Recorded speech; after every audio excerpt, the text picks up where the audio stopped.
ജയവില്ലേ? നമ്മൾ ഇന്നലെ കേൾക്കുന്നുണ്ടല്ലോ അല്ലെ?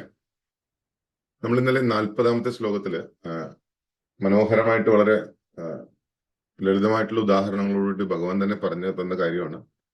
നമ്മളുടെ കാമവും ക്രോധവും നമ്മളെ പതിയിരുന്ന് ആക്രമിക്കാൻ ശ്രമിക്കുന്ന ശത്രുക്കളെ പോലെയാണ്, ശത്രു സൈന്യത്തെ പോലെയാണ്. കാമവും ക്രോധവും 3 സ്ഥലത്തായിട്ടാണ് ഒളിഞ്ഞിരിക്കുന്നത്. ഒന്ന് എവിടെയൊക്കെയാണ് ഓർമ്മ ഉണ്ടല്ലോ അല്ലെ? ഒന്ന് നമ്മുടെ ഇന്ദ്രിയങ്ങളിൽ അത് ഒളിച്ചിരിപ്പുണ്ട്, നമ്മുടെ മനസ്സിൽ ഒളിച്ചിരിപ്പുണ്ട്, നമ്മുടെ ബുദ്ധിയിൽ ഒളിച്ചിരിപ്പുണ്ട്. ഇന്ദ്രിയങ്ങളിൽ ഒളിച്ചിരിക്കുന്ന എങ്ങനെയാണ്? ഇഷ്ടാനിഷ്ടങ്ങളുടെ രൂപത്തിലാണ്. ചില കാര്യങ്ങൾ നമുക്ക് ഇഷ്ടമല്ല, ചില കാര്യങ്ങൾ നമുക്ക് ഇഷ്ടമാണ്. അപ്പോ നമുക്ക് ഇഷ്ടമല്ലാത്ത കാര്യങ്ങൾ വരുമ്പോ നമ്മുടെ ഉള്ളിലേക്ക് ദേഷ്യം വരുന്നു.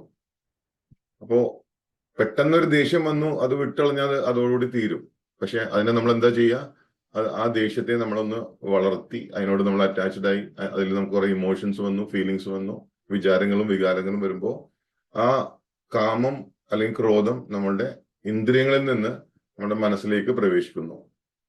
മനസ്സിലേക്ക് പ്രവേശിച്ചു കഴിഞ്ഞാൽ പിന്നെ അത് ഇത്തിരി ഡേഞ്ചറാ. അവിടെ ഇന്നലെ ഭഗവാൻ വേറൊരു കാര്യം കൂടി പറഞ്ഞു. ഇഷ്ടാനിഷ്ടങ്ങളാണ് ഇന്ദ്രിയങ്ങൾക്കുള്ളത്. അതിന് കാമവും ക്രോധവും ഒന്നും ഇന്ദ്രിയങ്ങൾക്കില്ല. ഇഷ്ടാനിഷ്ടങ്ങൾ മാത്രമേ ഇന്ദ്രിയങ്ങൾക്കുള്ളൂ.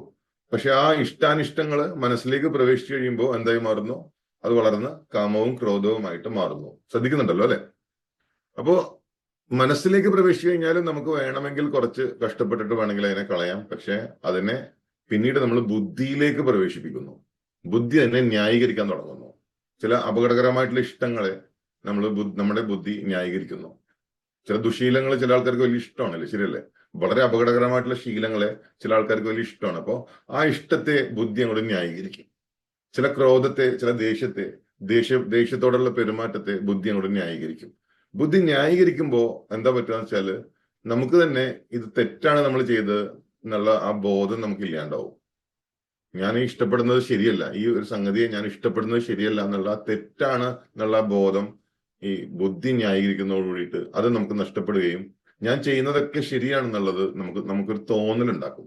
ചെയ്യുന്നതൊക്കെ തെറ്റായിരിക്കും, പക്ഷെ ബുദ്ധി ന്യായീകരിക്കുന്നതോട് കൂടിയിട്ട് ഞാൻ ചെയ്യുന്ന കാര്യങ്ങളൊക്കെ ശരിയാണെന്നുള്ള ഒരു അവസ്ഥയിലേക്ക് നമ്മൾ എത്തും. അതാണ് ഏറ്റവും ഡേഞ്ചറസ് ആയിട്ടുള്ള അവസ്ഥ. അങ്ങനെ ഒരു അവസ്ഥയിലേക്ക് ഒരാൾ എത്തിക്കഴിഞ്ഞാൽ പിന്നെ അയാളെ മാറ്റിക്കൊണ്ടുവരാന്ന് പറയുന്നത് ദൈവം തന്നെ വിചാരിക്കണം എന്ന് നമ്മൾ പറയില്ലേ? വളരെ ബുദ്ധിമുട്ടാണ് അങ്ങനെയുള്ള ഒരു അവസ്ഥയിലേക്ക് എത്തിക്കഴിഞ്ഞ ഒരാളെ മാറ്റി തിരിച്ചു കൊണ്ടുവരാന്ന് പറയുന്നത്. അല്ലെങ്കിൽ ഗുരു വിചാരിക്കേണ്ടി വരും.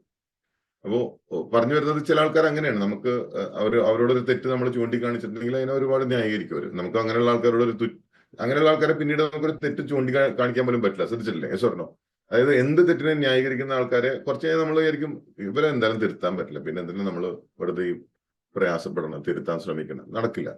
അപ്പോ അത് ബുദ്ധി സ്വീകരിച്ചു കഴിഞ്ഞു. എങ്ങനെ ഇതൊക്കെ ശരിയാണെന്നുള്ള രീതിയിൽ ബുദ്ധി അങ്ങോട്ട് സ്വീകരിച്ചു കഴിഞ്ഞു, ബുദ്ധി ന്യായീകരിച്ചു കഴിഞ്ഞു. പിന്നെ അവിടം വെച്ച് അയാളുടെ വളർച്ച അവസാനിക്കുകയാണ്. അല്ലെ? കറക്റ്റ് അല്ലേ സാർ? പിന്നെ മാറാനുള്ള ഒരു ചാൻസ്, നന്നാവാനുള്ള ഒരു ചാൻസ് അയാൾക്ക് നഷ്ടപ്പെടുകയാണ് ബുദ്ധി ന്യായീകരിക്കുന്നതോട് കൂടിയിട്ട്. അതിഗംഭീരമായിട്ടാണ് കേട്ടോ ഇത് ഇങ്ങനെ പറഞ്ഞു പോകുന്നത്.